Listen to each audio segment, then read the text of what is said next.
Hello मेरे दोस्तों, मैं राहुल और स्वागत है आप लोगों का आपके अपने यूट्यूब चैनल आर के सेंटर पे। दोस्तों आज का वीडियो जो है उन स्टूडेंटों के लिए जो है स्पेशल होने वाला है जो सेमेस्टर 1 में इंग्लिश मेजर रखे हैं। ठीक है, मीन्स जिनका MJ1 इंग्लिश है उन लोगों के लिए जो है ना आज का वीडियो बहुत ज़्यादा इंपॉर्टेंट होने वाला है, क्योंकि आज का वीडियो में उसको VVI क्वेश्चन मिलने वाला है कि क्या क्या VVI क्वेश्चन आपको पढ़ने और मात्र 5 VVI क्वेश्चन आपको मिलेंगे जो आपके एग्जामिनेशन के लिए इंपॉर्टेंट रहेंगे। उसके साथ साथ पूरे सिलेबस का चर्चा किया जाएगा कि सिलेबस क्या है आखिर। ठीक है, उसके साथ साथ में आपको टॉप MCQ क्वेश्चन भी मिलने वाले हैं, है ना, कि किस प्रकार के MCQ जो है आपके एग्जामिनेशन में आने वाले हैं। तो वीडियो को मिस ना करें, वीडियो को अंत तक जरूर देखें। ठीक है, क्योंकि देखिए अगर इसका PDF की बात हो तो PDF भी आपको मिलेगा, चाहे वो क्वेश्चंस की बात हो चाहे वो आंसर की बात हो, हर चीज़ का तैयारी आपको करवाया जाएगा। ठीक है, बस करना है क्या आपको दोस्तों, तो चैनल के साथ जुड़ जाना। उसके साथ साथ व्हाट्सअप ग्रुप का लिंक दिया हुआ, आप लोग व्हाट्सअप ग्रुप पे वहाँ पे ज्वाइन हो जाए। ठीक है, उसके बाद जैसा स्टूडेंट का रिएक्शन आएगा उस प्रकार से मैं तैयारी करना स्टार्ट करवा दूंगा। ठीक है, तो चलिए सबसे पहले इसके सिलेबस को समझते हैं कि सिलेबस क्या दिया हुआ। उसके बाद मात्र 5 VVI क्वेश्चन है ना, और MCQ क्वेश्चन भी है, तो वीडियो को मिस ना करें। ठीक है, अंत तक जरूर देखें, ये आपके एग्जामिनेशन के लिए बहुत ज़्यादा इंपॉर्टेंट है। ठीक है, देखिए ये जो है आपका PBU मेजर 1 इंग्लिश सेमेस्टर 1। ठीक है, अब देखिए मेजर 1 आपका इंग्लिश है ना, तो हो सकता है आपका AEC में जो है इंग्लिश रखा होगा, तो इंग्लिश का भी तैयारी करवा दिया गया, AEC इंग्लिश का तैयारी करवाया गया। मैं वीडियो बनाया हूँ, वहाँ पे आप लोग देख सकते हैं जाकर के। ठीक है, प्लेलिस्ट में जाकर के देख सकते हैं। देखिए यूनिट 1 के सिलेबस की अगर बात करें, यूनिट 1 में हमको क्या पढ़ना है, तो इंट्रोडक्शन ऑफ लिटरेचर पढ़ना है। क्या पढ़ना है? इंट्रोडक्शन ऑफ लिटरेचर मीन्स साहित्य। ठीक है, साहित्य का परिचय के बारे में पढ़ना है कि साहित्य क्या होता है ना। फिर देखिए लिखा हुआ डेफिनेशन ऑफ लिटरेचर, कि लिटरेचर का परिभाषा क्या होता है, इसका परिभाषा को बताना है। फिर टाइप्स ऑफ लिटरेचर, कितने प्रकार का साहित्य होता है। फिर फंक्शन ऑफ लिटरेचर, लिटरेचर का क्या कार्य होता है, ये चीज़ों के बारे में बताना है। यूनिट 1 में हम लोगों को पढ़ना है। मैं यूनिट 1 में क्या पढ़ना है, तो साहित्य का इंट्रोडक्शन परिचय पढ़ना है। ठीक है, साहित्य के बारे में जानना है। उसके बाद देखिए यूनिट 2 की अगर बात करें, यूनिट 2 की बात करें तो यूनिट 2 में हम लोगों को क्या पढ़ना है, तो नेचर। देखिए यूनिट 2 में हम लोग को पोइट्री पढ़ना है। पोइट्री मतलब जानते हैं, कविता, है ना। तो कविता पढ़ना है कि कविता कितने प्रकार का होता है, कविता कितने प्रकार का होता है। बलाड होता है, इलेगी होता है, ठीक है, इपिक होता है, लिरिक्स होता है, ओड होता है, सोनेट होता है। ये सब चीज़ के बारे में हम लोगों को जानना है। तो आपको बिल्कुल भी टेंशन लेने की जरूरत नहीं है, बड़ा ही ईजी लैंग्वेज में आपको सारे कुछ बताए जाने वाला है। ठीक है, और ऐसा समझा दिया जाएगा ताकि आपको कहीं और जाने की जरूरत भी ना पड़े। फिर देखिए बी में क्या है, अब देखिए इसके बी में जो है ना, ग्रुप बी में क्या लिखा हुआ कि लिटरेचरी टर्म्स ऑफ मेट्रेस। ठीक है, एल्ट्रेशन पढ़ना है, एल्ट्रेशन पढ़ना है, ठीक है, एसोसिएशन पढ़ना है, कैसोपनी पढ़ना है। ठीक है, ये सब चीज़ें जो है ना बी में पढ़ना है। ठीक है, यूनिट बी में पढ़ना है। ठीक है, अब आगे देखिए यूनिट 3 में, यूनिट 3 में हम लोग को क्या जानना है, ड्रामा। ड्रामा मतलब जानते हैं कॉमेडी वगैरह होता है ना, उसके बारे में पढ़ना है। ठीक है, कि कॉमेडी ड्रामा कितने प्रकार का होता है, कि टाइप्स ऑफ ड्रामा, ड्रामा कितने प्रकार का होता है। ठीक है, क्या शौकफुल ड्रामा होता है, जैसे मान ले कभी देखते हैं कि कोई व्यक्ति मर जाता है, उसका 11वां करने के लिए तो आता है वहाँ पे शौकफुल होता है। ठीक है, बहुत तरह का कॉमेडी होता है जो आपको हास्य के लिए होता है, हंसाने के लिए होता है, फिर कुछ बताने के लिए, कुछ शिक्षा देने के लिए होता है। तो हर तरह का जो होता है ना, क्या होता है, ड्रामा होता है। तो उसी के बारे में पढ़ना है कि टाइप्स ऑफ ड्रामा, ड्रामा कितने प्रकार के होते हैं। तो कैरेक्टर्स होते हैं, डायलॉग्स होते हैं, प्लॉट्स होते हैं, सेटिंग्स होते हैं, स्टेज में होते हैं। ठीक है, बहुत तरह का ड्रामा होता है, उसके बारे में क्या पढ़ना है, एक एक करके जानना है। ठीक है, तो बिल्कुल जो है ना यही 3 यूनिट से क्या होगा दोस्तों, आपको क्वेश्चन पूछे जाएंगे। और एक और यूनिट जो आपका 4 में है वो है फिक्शन। क्या है, फिक्शन, और इससे भी जो है ना आपको क्वेश्चन पूछे जाएंगे। देखिए लिखा हुआ कि एलिमेंट्स ऑफ फिक्शन, फिक्शन किसको कहते हैं, इसके क्या क्या एलिमेंट्स होते हैं। ठीक है, कैरेक्टर होते हैं, नैरेटिव पॉइंट होते हैं, ठीक है, प्लॉट होते हैं, सेटिंग होते हैं, स्टाइल होते हैं। ठीक है, उसके साथ साथ देखिए बी में क्या पढ़ना है, टाइप्स ऑफ फिक्शन पढ़ना है, लिटरेरी टर्म्स पढ़ना है, एंटी नॉवेल्स पढ़ना है, डिटेक्टिव नॉवेल्स। की नॉवेल्स जो होता है ना उसको, कि डिटेक्टिव नॉवेल्स होता है, मतलब जैसे होता है ना जासूसों की कहानी होता है, तो वो सब कहानियों के बारे में पढ़ना है कि कितने प्रकार का कहानी होता है। तो हर चीज़ के बारे में आप पे जानने वाले हैं, और हर चीज़ से रिलेटेड जो आपका क्वेश्चन आने वाला है। ठीक है, तो यहाँ तक तो हम लोग क्वेश्चन इसका सिलेबस समझ गए। अब हम लोग समझते हैं ना कि इसका इंपॉर्टेंट क्वेश्चन, कि क्या क्या इंपॉर्टेंट क्वेश्चन। देखिए इंपॉर्टेंट क्वेश्चन का मैंने हिंदी भी कर दिया है ताकि आप लोगों को समझने में बिल्कुल भी दिक्कत ना हो।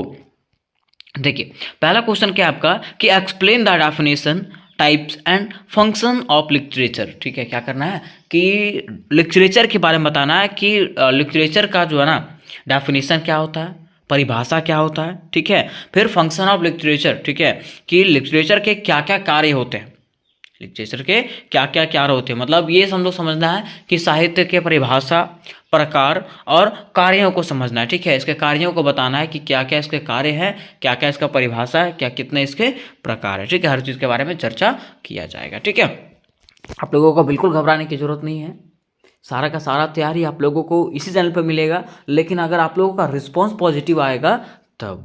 ठीक है,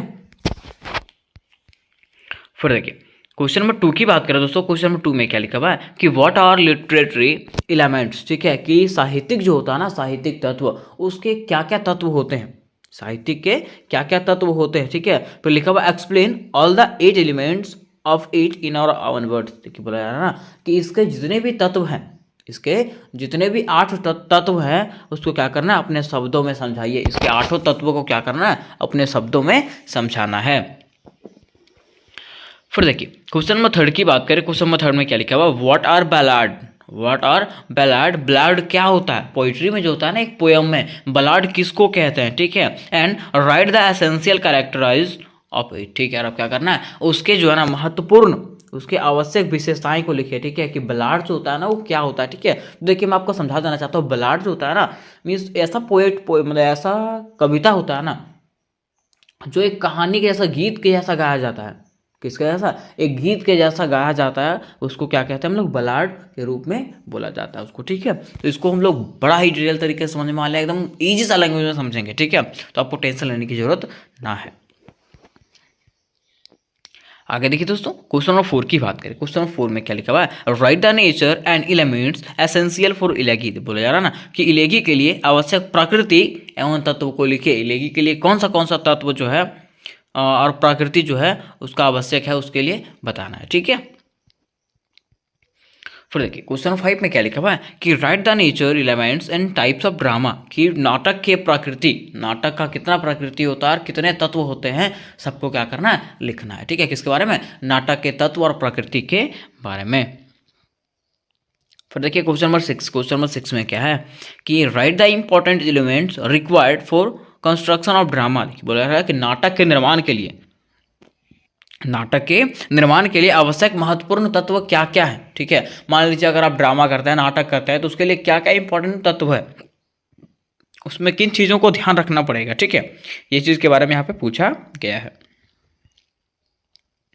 फिर देखिए 7 में क्या पूछा गया है कि right details note on fiction. ठीक है, फिक्शन के बारे में बताना है, इसके बारे में डिटेल्स नोट देना है ना। देखिए लिखा हुआ कथा साहित्य पर विस्तृत टिप्पणी लिखें। ठीक है, फिक्शन नोट को हम लोग क्या कहते हैं, कथा साहित्य। देखिए कथा सुनाया जाता है ना, कहानी के जैसा, उसी को हम लोग क्या कहते हैं, फिक्शन कहते हैं। ठीक है, फिर देखिए क्वेश्चन नंबर 8 की बात करें। क्वेश्चन नंबर 8 में क्या लिखा हुआ है कि mention all the important elements of fiction. कि कथा साहित्य के सभी महत्वपूर्ण तत्वों का मूल्यांकन करें या तो वर्णन करें। ठीक है, यही जो 8 क्वेश्चन है दोस्तों आपके एग्जामिनेशन के लिए इम्पोर्टेंट होने वाले हैं, और यही 8 क्वेश्चन का तैयारी जो है आपको इसी चैनल पर मिलने वाला है। तो जितने भी आपके दोस्त होंगे, जिसका ऑनर्स इंग्लिश होगा, जिसका एसी पेपर में इंग्लिश होगा, तो सबको जो है ना ये वीडियो भेज दीजिए दोस्तों, ताकि जल्द से जल्द आपका तैयारी जो है स्टार्ट हो जाए। ठीक है, अब देखिए यहाँ तक तो आपका वीवीआई क्वेश्चन हो गया। अब हम लोग जानते हैं इसके ऑब्जेक्टिव क्वेश्चन, है ना, क्योंकि मैंने आपको बोला था कि इसके एमसीक्यू क्वेश्चंस को भी हम लोग क्या करेंगे, देखने वाले हैं। देखिए लिखा हुआ है कि which type of poem generally tales a story. देखिए बोल रहा ना कि ऐसा कौन सा पोएम होता है जो जनरली जो है ना एक स्टोरी के, एक कहानी के जैसा होता है। ठीक है, तभी मैंने आपको बताया था कि ऐसा पोएम, ऐसा कविता जो कहानी के जैसा लिखा हुआ होता है। ठीक है, या तो गीत के जैसा गाया जाता है, उसको हम लोग क्या कहते हैं, बलाड कहते हैं। क्या कहते हैं, बलाड। तो ऑप्शन नंबर सी जो है इसका राइट आंसर हो जाएगा। फिर देखिए लिखा हुआ है a poem of 14 line is called. देखिए बोला ना कि ऐसा पोएम, ऐसा कविता जो मात्र 14 लाइन का होता है, 14 लाइन का होता है, उसको हम लोग क्या कहते हैं, तो क्या कहते हैं, सोनाइट कहते हैं। क्या कहते हैं, सोनाइट कहते हैं। ठीक है, फिर देखिए क्वेश्चन नंबर 3 की बात करें। क्वेश्चन नंबर 3 में क्या लिखा हुआ है कि what is the meaning of the term epic. ठीक है, बोला जा रहा है ना एपिक का मतलब क्या होता है, महाकाव्य का मतलब क्या होता है। ठीक है, तो बोला जा रहा है महाकाव्य टर्म का मतलब होता है नरेटिव, नरेटिव मतलब है ना, नरेटिव मतलब महाकाव्य, ठीक है। फिर देखिए लिखा हुआ है कि the close repetition of similar vowel sound is called, ठीक है, बोला जा रहा है कि the close repetition of similar vowel sound is called, इसको क्या कहा जाता है, क्या कहा जाता है, एसोनेंस कहा जाता है, क्या कहा जाता है, एसोनेंस कहा जाता है।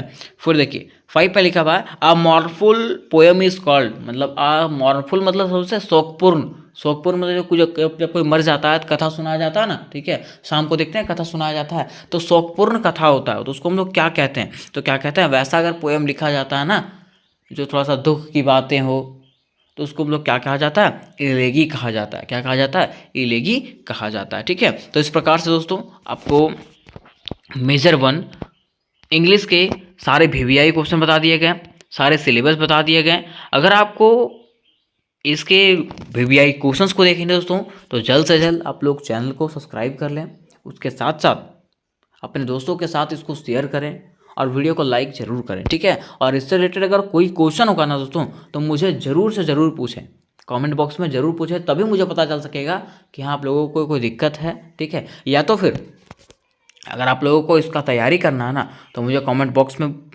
मैसेज करें कि सर मुझे इसका तैयारी करना है, और अपने दोस्तों के साथ में जो है ना क्या करें, व्हाट्सअप ग्रुप में जुड़ जाएं, जिसका लिंक आपको डिस्क्रिप्शन बॉक्स में मिलेगा। उसके साथ साथ और भी जो इंपॉर्टेंट क्वेश्चन आपके से हिंदी हो, इंग्लिश हो, जो भी आप लोग रखे होंगे सबका वहाँ पे इंपॉर्टेंट लिंक दिया होगा, ठीक है। वहाँ से क्लिक करके आप लोग सारे वीडियोज़ को आराम से करके देख सकते हैं, ठीक है। तो मिलता है नेक्स्ट वीडियो में, तब तक के लिए जय हिंद जय भारत।